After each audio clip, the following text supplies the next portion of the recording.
shoulder atau capsulitis adhesiva. Mari kita simak bersama-sama.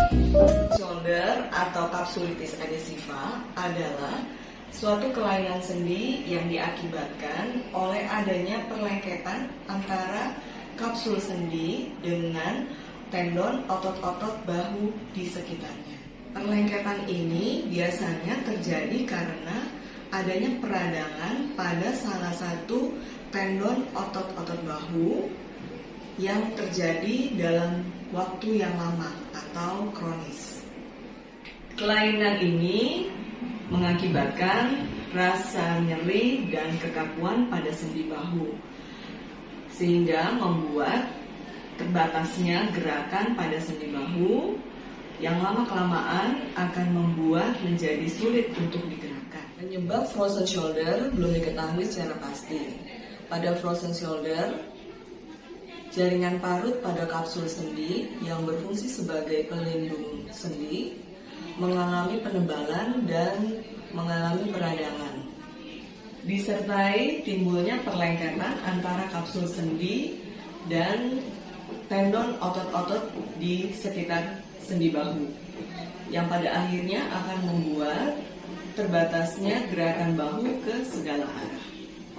Hal ini umumnya terjadi karena proses peradangan dalam waktu yang cukup lama. Biasanya dipicu oleh gerakan berulang atau karena cedera atau karena proses penyakit kronis.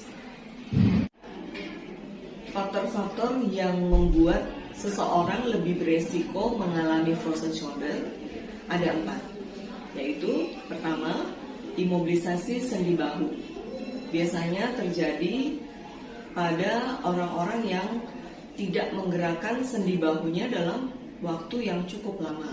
Misalnya pasca operasi pada sendi bahu, pasca operasi dada, atau pada penyakit-penyakit kronis seperti diabetes, stroke, atau yang lainnya seperti artritis kronis. Yang kedua, riwayat penyakit sistemik seperti Parkinson, tuberkulosis, penyakit jantung, atau ada gangguan hormon tiroid, atau diabetes mellitus. Yang ketiga, cedera sendi bahu, khususnya yang diakibatkan karena aktivitas berlebih atau aktivitas berulang yang menggunakan sendi bahu. Yang keempat, wanita pada umumnya saat masa menopause lebih berisiko mengalami frozen shoulder dibandingkan dengan pria. Untuk penanganan frozen shoulder, yang pertama yaitu dengan kompres dingin. Kita lakukan 15 menit sebanyak 3 kali dalam 1 hari. Hal ini dilakukan untuk fase akut.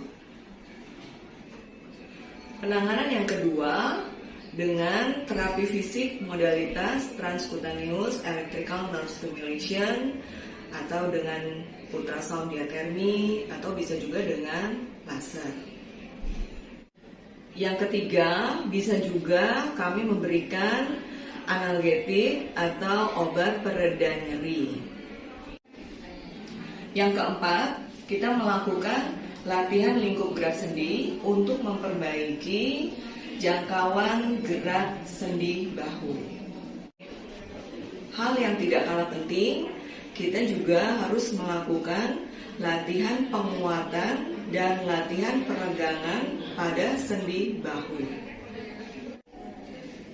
Yang kelima, kita bisa melakukan suntikan kortikosteroid pada sendi bahu. Untuk pencegahan frozen shoulder, yang pertama kita harus menghindari membawa barang berat.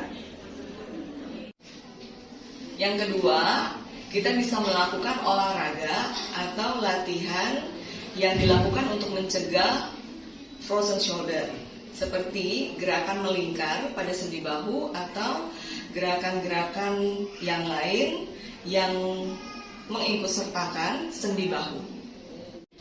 Dengan tetap aktif bergerak, kita akan mencegah terjadinya kekakuan pada sendi bahu. Hal ini perlu dilakukan pada pasien-pasien dengan kondisi tertentu, misalnya pada pasca operasi.